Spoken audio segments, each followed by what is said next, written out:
しなみを揃えてゆこうお互いを信じ合う5人の仲間まるでスーファイブに預けた命飛ぶぜ宇宙の果てまでもみんなの笑顔持ち帰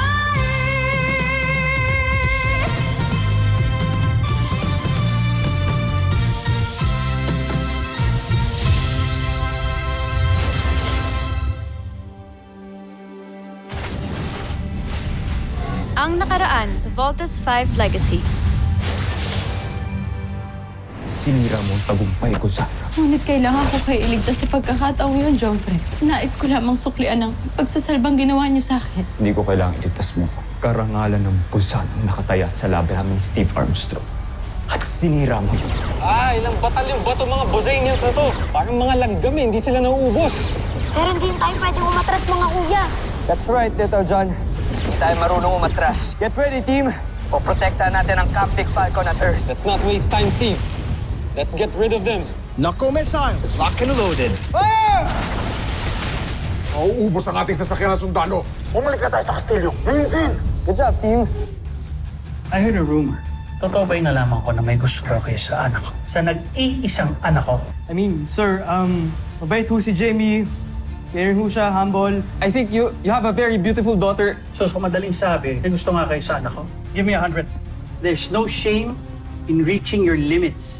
Kaya nang dapat hindi nyo ikinahiya o ikinatakot na aminin sa akin na tao rin kayo na nagkakagusto, nagmamahal. Hanggat nandito pa ang mga Bosanians at nagbibigay ng gulo dito sa mundo natin. Hindi nyo dapat inuuna ang interes ninyo. You would be compromising the mission at ilalagay sa peligro si Jamie. Kapag wala na, hindi na ako ang Supreme Commander ng Earth Defense Force. Only then, you can pursue my daughter. Nagkakaintindihan ba tayo sa kondisyon ko? Sir, yes, sir! Nasa ilalim ka ngayon ng aking kapangyarihan, Zandra. Susunod ka sa bawat nais ko.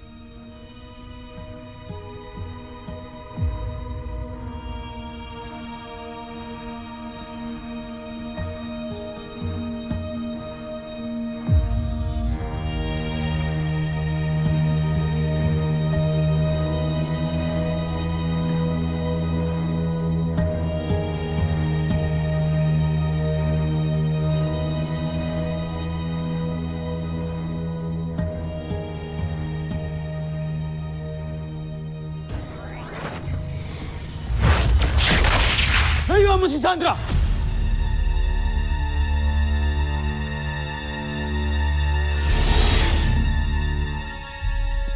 Joffrey, anong ginagawa niyo rito? Talagang wala kang alam. Dahil nasa ilalim ka ng kapangyarihan ni Oslak. General Oslak! Akala mo ba hindi ko malalaman ang imbensyon mo? Akala mo ba hindi magsasalita ang mga sayantipiko kung paano mo ginawa ito? Tama kayo, kamahalan. Nasa ilalim nga ng aking kapangyarihan si Zandra kanina dahil sa singsing na yan. Kung sino man ang magsuot niyan, ay mapapasunod ko.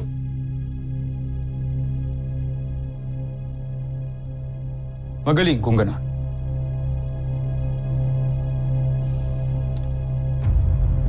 Sapat na ang aking nasaksihan. Tingnan natin ang pisa ng iyong imbensyon sa ating kalaban.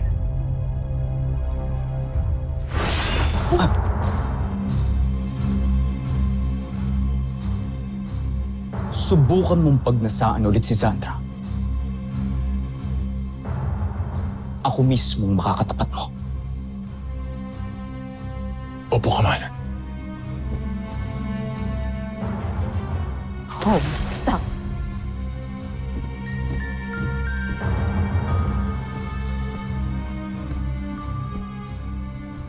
At ikaw naman, Sandra. Napakabilis mong mapasailalim sa kapangyarihan ng iba. Paulit-ulit mo na lang akong pinipiko. Patawarin mo ko, Jomfre.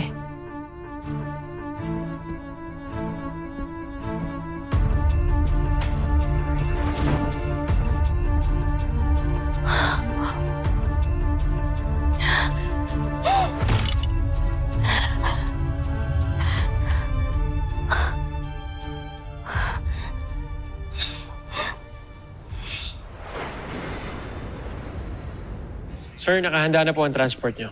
Salamat. Sir? May naririnig lang po akong rumors. Is it true na magre-resign na po kayo sa posisyon nyo?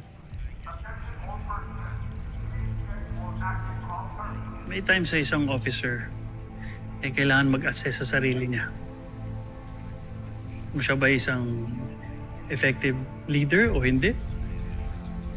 If he feels he's not 100%, maybe it's time to pass on command to someone more able. If I may be so bold, sir, tingin ko deserve nyo pa rin po ang posisyon nyo. Dahil we all still believe in you, sir. Thank you, Captain. Sir,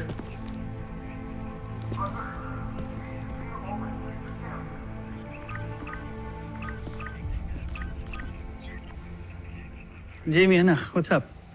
Hi, Dad. I just wanted to ask you something. Are you busy ba? Ano yun, anak? Tumaba po pa kayo?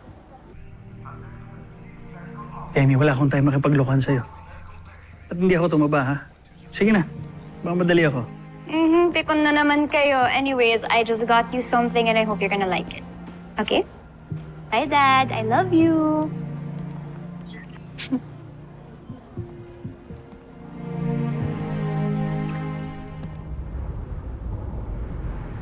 No, Commander. I don't think papayag ang United Nations sa gusto mong mangyari. We're in the middle of an interplanetary war. An extinction-level event. And I don't think they will tolerate any changes or shift in the military leadership. Not right now. I'm aware of the repercussions, Larry. I personally invited UN Ambassador Rogers over. Para masabi mo sa kanya kung ano talagang gusto mong mangyari. Larry, hindi na magbabago ang desisyon ko. Oscar, ano ba talagang dahilan? May dinaramdam ka ba? Are you sick?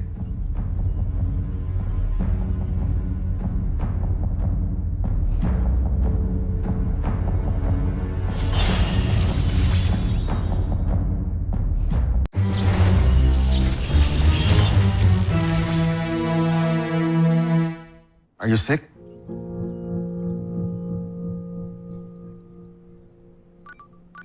Lieutenant Robinson requesting permission to enter, sir.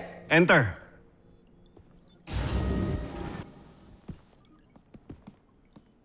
Dad. Jamie, Sir. may mahalaga kami pinag-uusapan. I'm sorry, sir. Sige lang, Commander. May panahon pa para makapag-usap kayo ni Jamie.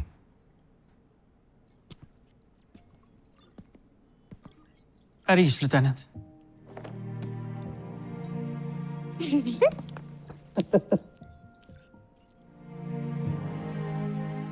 Parang pumapayat ka, Dad, ah. Ha? May sakit ka ba? Ako may sakit? Malakas pa ako. Gusto mo, mag-sparring pa tayo. Hinahamon niyo ako, Dad, ah.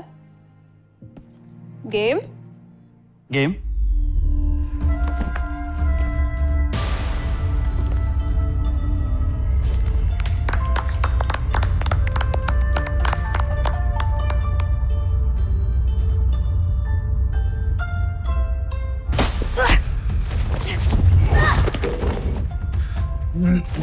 Pulling your punches, Jamie.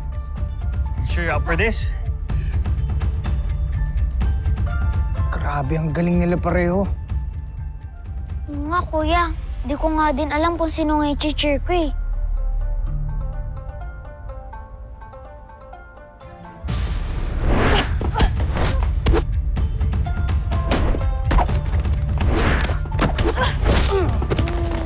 Let's go, Jamie. Let's go.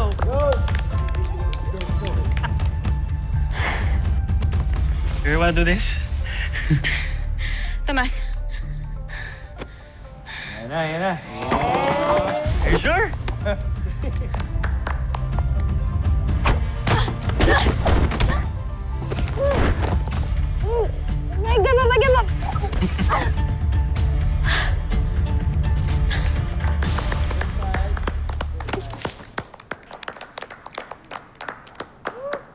So proud of you. I'm proud of you too, Dad. Idol talaga kita. Siyempre. Anyways, magtatagal po ba kayo? Why? I have a surprise for you. Sige. Sure.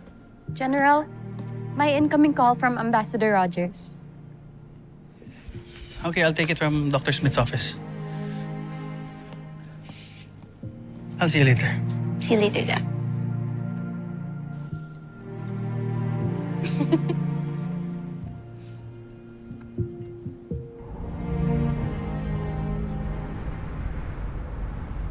What you heard is true, Ambassador Rogers. That is the reason why I'm resigning my position as a Supreme Commander General. I understand, Commander Robinson, but have you asked for a second opinion about your illness? Don't you think you're making a hasty decision? I'm sorry, Ambassador, but my decision is final. The Chief Medical Officer can give you all the details that you need to know about my condition. Ambassador, I just want to spend my remaining years with my daughter. All right. I will inform the organization about this, but I will not disclose the reason of your resignation. Thank you for your understanding, Ambassador Rogers.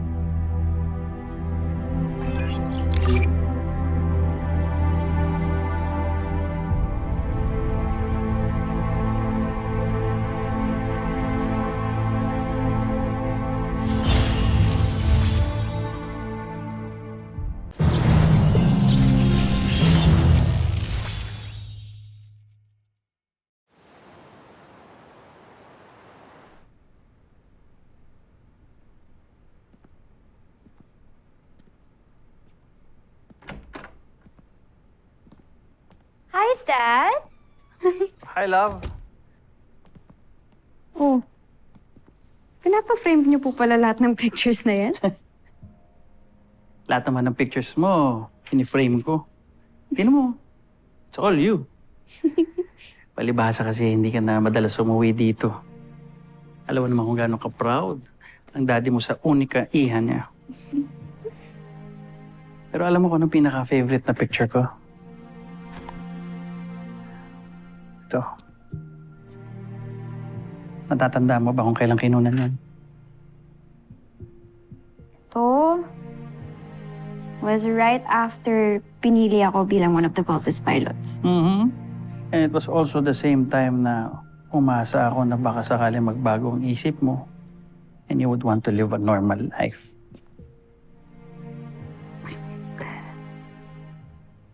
Pero alam mo, masama man sabihin pero umasa ako na sana I was really hoping na hindi ka pumasa ng training mo. Pero hindi mo kami binigo. You passed the training. I've always admired your determination. But at the same time, up to now, until now,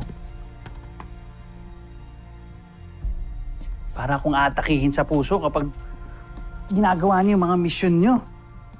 Takot ako para sa'yo. Dad, lagi naman po kami nag-iingat eh. Kalalo mo ako.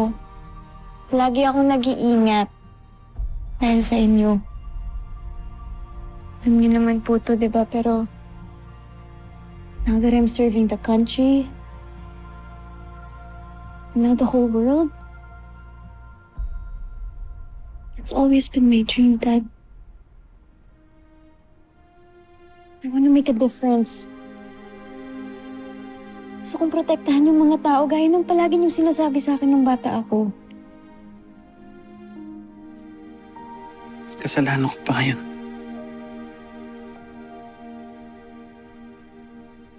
Naiintindihan kita, anak. Pero para sa akin bilang magulang mo, Nahihirap na nasasaksihan ko yung pag nalalagay kayo sa peligrosong mga mission. Natatakot ako. Palagi akong natatakot. Takot ako. Baka mawala ka. Alam mo, kahit sundalo ko, malambot ang puso ko. Lalo na pagdating sa'yo. Alam mo ba, bata ka nga, di ba? Pag nadadapa ka, natataranta ako.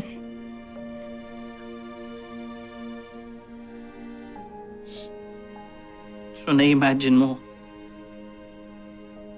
torture yun sa akin sa tuwing lumalabang kayo yung sa mga demonyo, mga beast fighter na yan.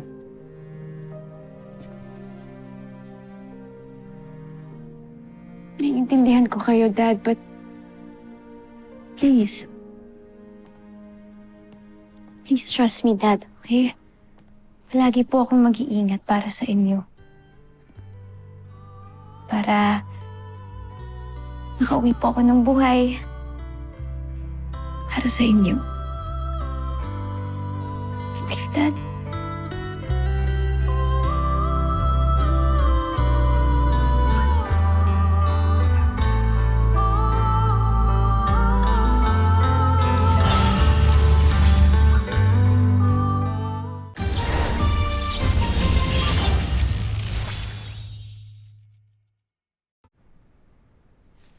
Okay.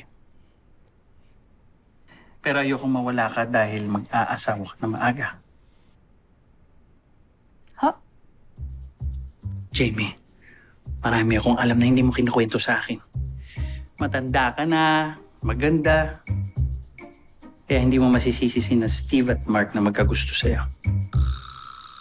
Hindi ka pa pwede magka-boyfriend, lalong-lalo na ang mag-asawa. Okay?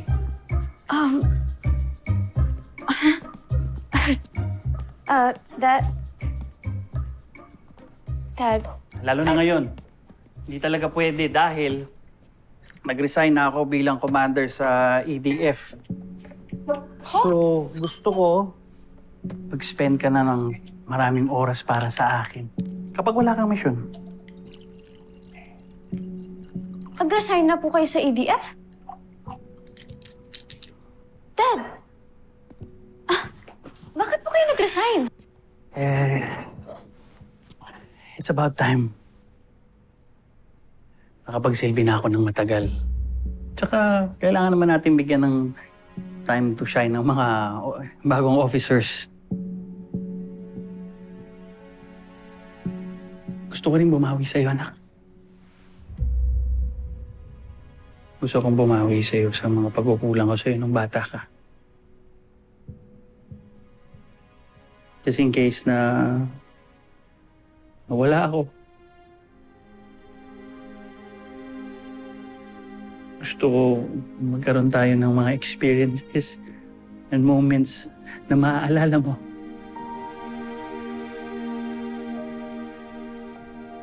Kayo nagsasalita ng ganyan? Akala ko po ba malakas kayo, ha? Hindi po kayo mawawala. Hindi. Okay? Makakasama ko pa po kayo ng matagal na matagal na matagal na matagal na matagal. Okay? Promise. Pinky promise. Promise. Magkakasama pa tayo matagal. Hindi ako mawawala sa iyo kahit kailan.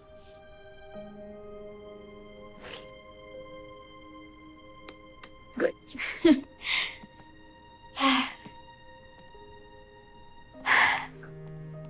Anyways, Dad. Medyo pagod po ako sa training ngayon. Okay lang po ba kung dito na lang po muna ako magsistay? Oo naman. Your room is always ready. Stay, pahinga ka muna. Night, Dad. Good night. I love you. I love you.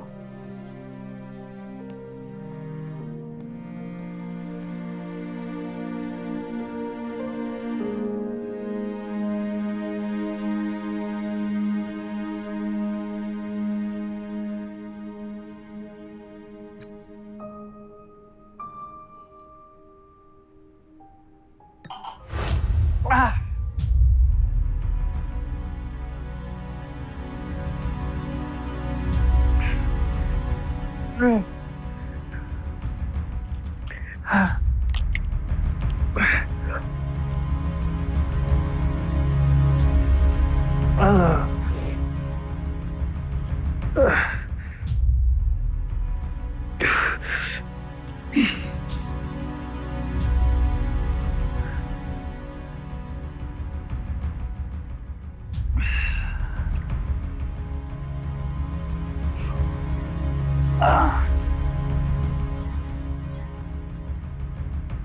pilot. Kailangan natin mag-usap. May halaga akong ipapagawa sa'yo. Tungkol sa anak ko.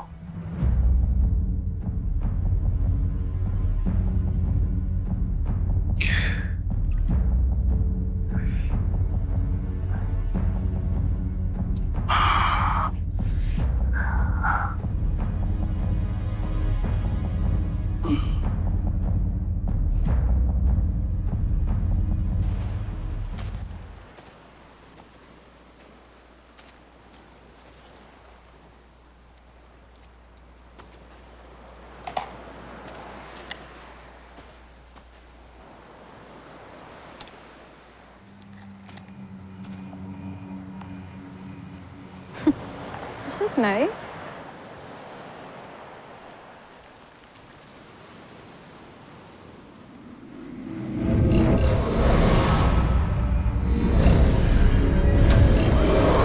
Jamie Robinson, nasa ilalim ka na ng aking kapangyarihan. Bumalik ka sa Camp Big Falcon at wasakin mo si Voltes 5.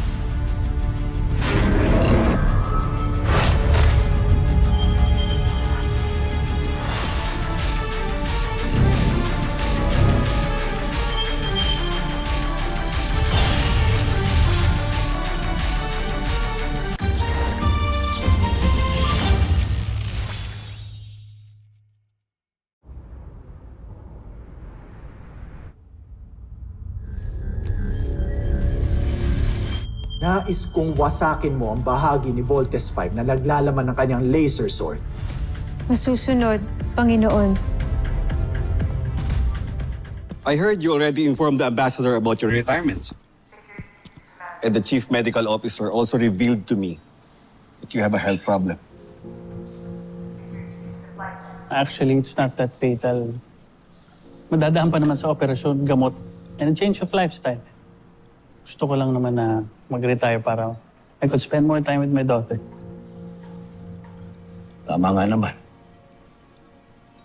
Panahon na para igugol mo yung buhay mo para sa sarili mo, para kay Jamie. Salamat, Larry. I know the kids are in good hands kahit hindi na ako parte ng team. Dahil alam ko nandiyan ka. So, how would you like to spend your retirement?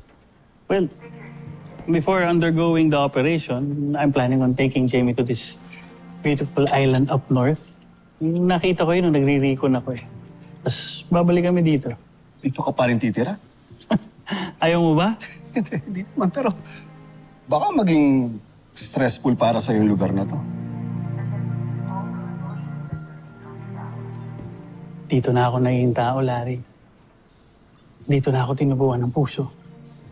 Hindi ko kayang iwan ang lugar na to. At tutulong pa rin ako sa aking makakaya. Not until we accomplish our mission. Okay lang ba sa'yo? Of course. You're always welcome here, my friend.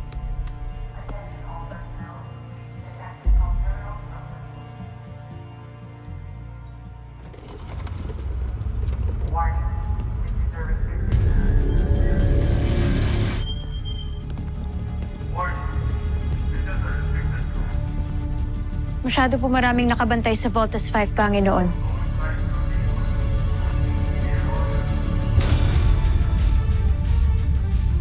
Nakita ko po si Commander Robinson. Ito na lang ang gawin mo. Takpin mo si Commander Robinson at gawin mong pain. Hanggang hawak ko ang iyong ama, hindi ako magagawang wasakin ang inyong hukbo.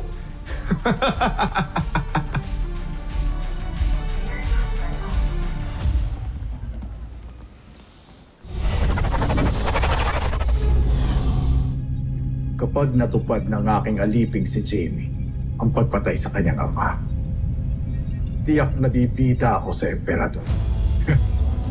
At hindi si Xander.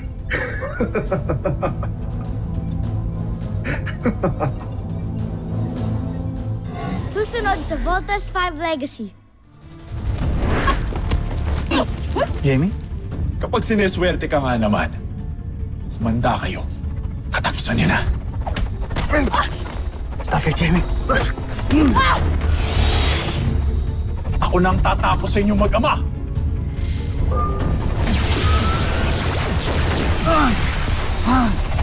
Jamie.